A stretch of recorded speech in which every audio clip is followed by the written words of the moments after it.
In the quiet, tree-lined suburbs on the outskirts of Austin, Texas, a place where ancient oak branches arched like watchful guardians over winding streets and the golden light of evening spread like honey across front lawns, lived a woman named Sarah Collins. She was 42 years old, a woman whose life, to an outside observer, might have appeared perfectly balanced and enviably full. Neighbors knew her as friendly but focused, the kind of person who remembered birthdays, waved at passers-by, and still found time to volunteer for the school fundraisers. Yet beneath that calm surface was a life textured with responsibility and long-carried hopes.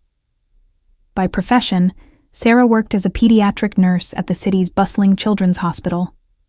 It was a role that demanded long, unpredictable hours, a deep well of patience, and a heart steady enough to stand beside families at their most vulnerable moments. She had chosen this career not for prestige or pay, but out of a promise she'd once made to herself, to make a difference for children and their families when they most needed it. The hospital staff often described her as a steady hand in a storm. And though her job consumed much of her waking life, her heart was always anchored at home with her husband Mark and her 17-year-old stepson Ethan.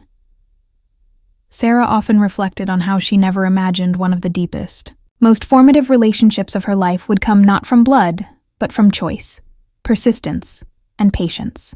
When she first met Mark, she had been drawn to his steadiness, the calm way he carried himself, and the quiet humor in his eyes. He was dependable, the sort of man who meant every word he spoke. But Mark's life had not been untouched by hardship. His previous marriage had ended painfully, leaving him with partial custody of Ethan and a fierce devotion to his son. From the start, Mark had been transparent. Ethan would always come first. Rather than seeing that as an obstacle, Sarah admired it. It was one of the qualities she loved about him. But she also understood it meant marrying Mark was more than becoming a wife. It meant stepping into the complex, uncharted role of stepmother, a role with no guidebook, no guarantees, and no certainty of ever truly being accepted. The early years were the hardest. Ethan was just 12 when Sarah officially became part of his life. He was old enough to understand his parents were no longer together, but still too young to fully process what that loss meant. He carried his pain like a secret stone in his pocket, quietly, heavily, retreating into his room with video games and headphones, building invisible walls around himself. At first, he treated Sarah as though she were part of the furniture, polite when necessary, but otherwise distant, offering clipped answers or none at all. When Mark gently encouraged him to include her in conversations or family outings, Ethan would nod, but rarely engage. Sarah remembered those years with a vivid ache. She tried everything she could think of, making his favorite dinners, cheering at his soccer games in the sweltering Texas sun, even buying the art supplies he once mentioned wanting.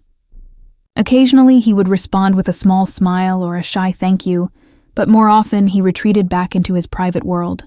Many nights, Sarah would lie awake beside Mark, staring at the ceiling, wondering if she was failing. "Maybe he'll never accept me," she once whispered in the dark, her voice trembling with exhaustion and doubt. Mark reached for her hand and squeezed it gently. "Give him time," he murmured. "He's been through a lot. But I know my son. Deep down, he sees what you're doing for him. One day he'll realize it." Sarah wanted desperately to believe that. She clung to the hope that steady, patient love could one day bridge the distance between them. And so she didn't give up.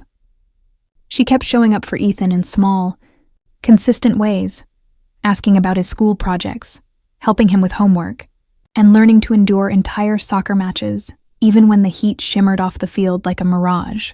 She never tried to replace his mother, who lived in another state, but she worked hard to be a stable presence, a safe and trustworthy adult he could count on.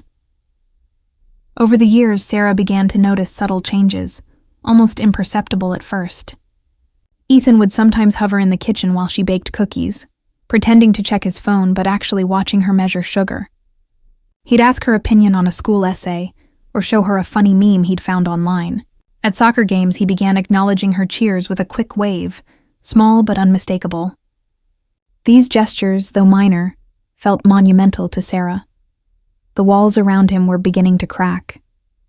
Still, she sometimes wondered, did Ethan truly see her as family, or was she just someone who happened to share the house he lived in? That question lingered in her heart for years, until one winter evening when Ethan answered it in a way she never expected. It was mid-December, and the neighborhood seemed dipped in holiday magic. Houses glowed with strings of colored lights, wreaths adorned doors, and the crisp air smelled faintly of pine and cinnamon. Sarah had been working extra shifts at the hospital, covering for colleagues who wanted time off to be with their families. She didn't mind. Many of her young patients couldn't go home for Christmas, and she wanted to be there for them. But the long hours left her drained. One evening she arrived home later than usual, her feet aching and her shoulders heavy with fatigue. She pushed open the front door, expecting the familiar sounds of Mark watching TV or Ethan's music drifting from upstairs. Instead, she was greeted by soft holiday music playing through the speakers and a faint glow of twinkling lights. She slipped off her coat and called out, "Mark? Ethan?" There was a brief pause before Ethan's voice floated down from upstairs. "Up here." Confused, Sarah climbed the staircase. As she reached the landing, she froze. The hallway had been transformed into something out of a winter fairy tale. Strings of white lights glowed along the walls, casting a warm, magical glow. Handmade paper snowflakes, each with a unique, careful pattern, were taped to the doors.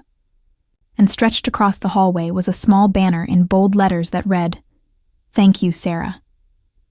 Her breath caught in her throat. She pressed a hand to her chest, unsure if she was dreaming. Just then, Ethan stepped out of his room holding a neatly wrapped box in his hands. His tall frame seemed suddenly smaller, almost shy, as he shifted from one foot to the other. "Ethan, what is all this?" Sarah asked, her voice trembling. He swallowed hard, his eyes darting nervously between her face and the floor. I wanted to do something for you." "For me?" she whispered. He nodded. "You've done a lot for me, more than I ever told you. I know I wasn't easy when you first came into my life. I know I wasn't always nice, but you never gave up on me. You kept caring, and I wanted you to know that I noticed, that I'm grateful." Sarah felt her eyes well with tears. She tried to speak, but her throat tightened. Ethan extended the box toward her. "I made you something." Her hands trembled as she unwrapped the gift. Inside was a scrapbook, thick, colorful, and clearly handmade with hours of care. She opened the cover and found the first page decorated with photos of the three of them, Sarah, Mark, and Ethan smiling at a picnic. Each page after that overflowed with memories, birthday parties, soccer games, family trips, silly selfies. Ethan had saved ticket stubs from movies, notes from school, and even a leaf from the park where they used to walk. On the final page, written in Ethan's messy but earnest handwriting, were the words, "To Sarah, my other mom. Thank you for loving me." The tears Sarah had been holding back spilled down her cheeks. She looked at Ethan, who now stood awkwardly, his face flushed. Without hesitation, she wrapped her arms around him, hugging him tightly. "Ethan," she whispered, her voice breaking, "this is the most beautiful gift anyone has ever given me." For the first time, Ethan didn't stiffen or pull away. Instead, he hugged her back, his arms strong around her. "Merry Christmas, Sarah," he said softly.